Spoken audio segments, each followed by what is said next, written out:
अच्छा बोलो, हम मंदिर में आंख बंद करके दर्शन करते हैं।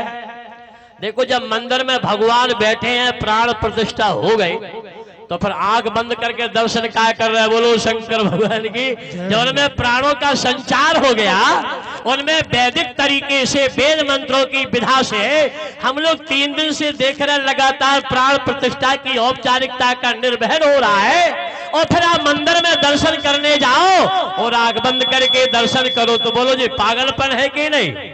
यदि आप घर में अकेले बैठे हो, कमरे में अकेले बैठे हो, जहां कोई जनमानस नहीं है, यदि आंख बंद करना हो तो अकेले में आंख बंद करिए, लेकिन जिस परमात्मा को हमने मंदिर में बिठाया वहां हम लोग आंख बंद करके दर्शन करते, गलत हो रहा है, ध्यान रखना।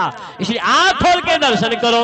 तो जनक जी ने कहा, महाराज हे मूर्ति मधुर मनोहर देखी, मूर्ति मधुर मनोहर,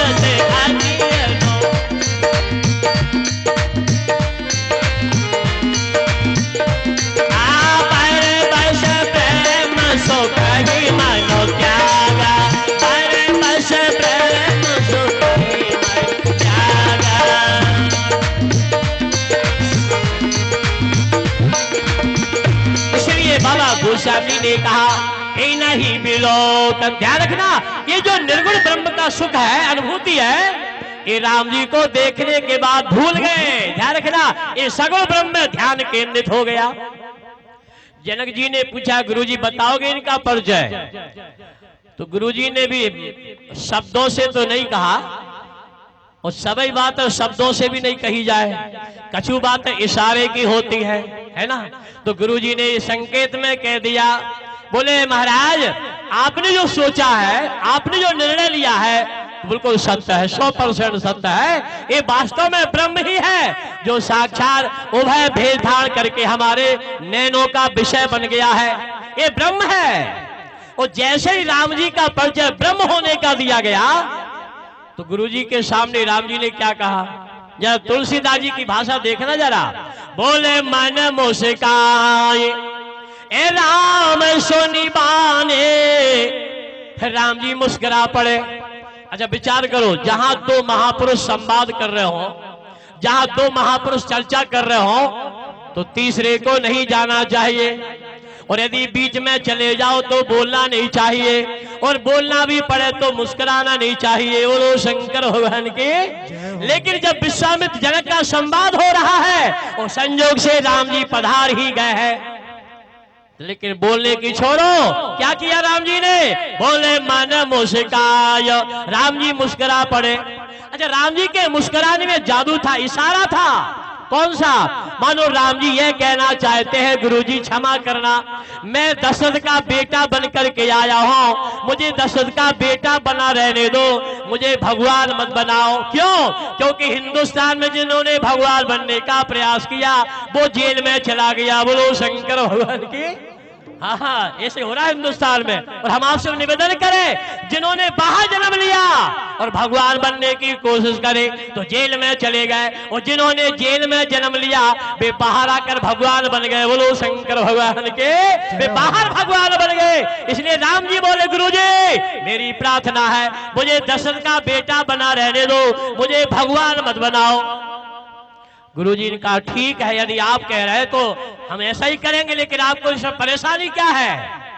तो राम जी ने कहा, गुरुजी परेशानी क्या है, इतने जा सामान्य व्यक्ति से लेकर इतने लंका का राजा रावण भी आने वाला है।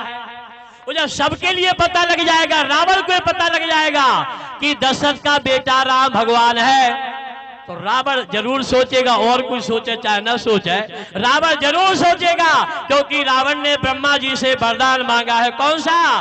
बोले हम काहोगे ये मर ही न मारे, और बानर मनोज जाति दुई बार, हमारी मौत बंदर और आदमी के हाथ से होना चाहिए। और यदि आप भगवान है तो कहीं ऐसा ना हो कि जब मैं लंका में पहुंचूं तो रावण मेरा बहिष्कार कर दे और रावण कहने लगे राम जी लौट जाओ, आपके हाथ से मैं नहीं मरूंगा, आप भगवान है। बोलो शंकर भगवान के, क्योंकि मेरी मौत तो मनुष्य के हाथ से है और मनुष्य ही मुझे मारेगा तो ब्रह्मा का वरदान साकार हो जाएगा। इसलिए भैया गुरुजी मेरी प्रार्थना है आप मुझे दशरथ का बेटा बना रहने दो। गुरुजी ने मुस्कुराने वाली भाषा समझ ली। और अब हमारी बहन जी बहुत बढ़िया कह रही थी कि भाई हम लोग कह रहे हैं लेकिन सुनने वाला माने तब ना। बोलो शंकर भगवान के, ध्यान रखना। तो गुरुजी के सामने राम जी मुस्कुराए और गुरुजी महाराज समझ गए। तो भाई देखो परिभाषा बदल दी गुरुजी ने, बिल्कुल परिचय बदल दिया। क्या लिखा परिचय में?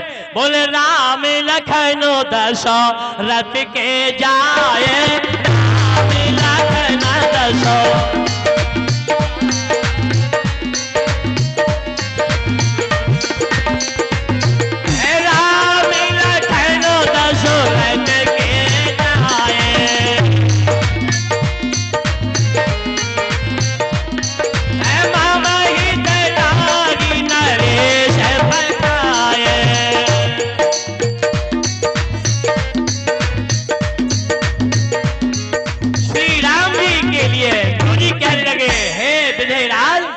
ये तो दशरथ जी के द्वारा पैदा किए हुए हो, ध्यान देना जरा, ये तो दशरथ के बेटा है। तो विजयराज बोले अब तुम कुछ भी कहो, मैंने पहचान लिया, मैंने निर्णय कर लिया, अब मैं नहीं मानूंगा जो आप कह रहे हो। ये तो ब्रह्म ही है, ब्रह्म में दो रूप धार करके मेरे सामने आ गया। देखो एक बात बताया आपको, जनक जैसे ज्ञानी ने पहली दृष्टि में परमात्मा को पहचान लिया। लेकिन आदरणीय तिवारी जी बात कमाल की जब है, जब धनुष यज्ञ के मैदान में राम जी की उपस्थिति है और राजा लोग धनुष नहीं उठा पाए, सारे राजा अपनी जगह बैठ गए। उस समय जनक जी महाराज जो भाषण कर रहे हैं वो भाषण समझने लायक है। वह जनक जी ने कह दिया कि धरती में कोई वीर नहीं है, कोई पहलवान नहीं, पराक्रमी नहीं है। तो प्रश्न पैदा होता है कि जिन्होंने प्रथम दृष्टिया परमात्मा को ब्रह्म के रूप में स्वीकार कर लिया हो, जिन्होंने राम को परमात्मा के रूप में स्वीकार कर लिया हो, वो धनुष यज्ञ के प्रसंग में राम के होते हुए और एक कह दे कि धरती में कोई वीर नहीं रह गया है, इसके पीछे कोई दूसरा कारण होगा। और आपको पता है क्या कारण होगा? लगभग जनक जी ने कहा कि जब सारे राजा धनुष नहीं उठा पाए, तोड़ ही नहीं पाए, अब लगता है कि हमारा प्रण कमजोर हो गया, निष्क्रिय हो गया। तो जनक जी ने ये दिमाग लगाया कि जिसे मैंने ब्रह्म के रूप में स्वीकार किया है वो ना हल रहा है ना डोल रहा है। देखो ना वो हल रहा है ना डोल रहा है, जिसे टूटना है वो भी नहीं हल रहा है और जिसे तोड़ना है वो भी नहीं हल रहा है, और जिनसे नहीं टूट रहा है वे कबड्डी खेल रहे। बोलो शंकर भगवान के, जिनसे नहीं टूट रहा वे हमारा हल भी रहे डोल भी रहे। तो जनक के दिमाग में बात आई कि राम के होते हुए और राम के अनुज लक्ष्मण के होते हुए यदि ये दोनों राजकुमार यदि काम नहीं कर रहे हैं तो मुझे ऐसी बात कह देना चाहिए कि मेरा काम हो जाए। तो जनक जी ने जानबूझ के बात रखी, ध्यान रखना कि वीर विहीन महिमा जाने। उन्होंने लक्ष्मण जी महाराज की चेतना को जगाया, क्योंकि जब सभा में लक्ष्मण ऐसा राजकुमार है जो हमारी बात सुन करके केवल मौन होकर नहीं बैठा रहेगा, ये हमारी इस भूमिका के लिए आगे बढ़ाने में सहायक हो जाएगा।